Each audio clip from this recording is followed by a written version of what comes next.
সব তীর্থ বারবার, গঙ্গা সাগর একবার। কিন্তু কেন?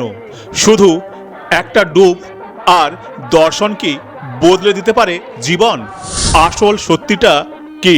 লক্ষ লক্ষ মানুষের বিশ্বাস মকর সংক্রান্তিতে গঙ্গাসাগরে স্নান আর কপিল মুনির দর্শনে মেলে মোক্ষ বা মুক্তি। কপিল মুনি ছিলেন সাংখ্য দর্শনের প্রবক্তা। তার মতে মোক্ষ মানে শুধু দেহত্যাগ নয়, মোক্ষ হলো বিবেক, জ্ঞান আর আত্ম উপলব্ধি। শাস্ত্র বলে বাইরের জল শরীর ধুয়ে দেয়, কিন্তু ভেতরের ময়লা পরিষ্কার করে ভক্তি আর সঠিক কর্ম।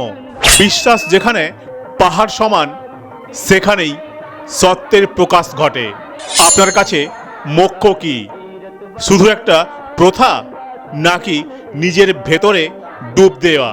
কমেন্টে জানান আপনার মতামত।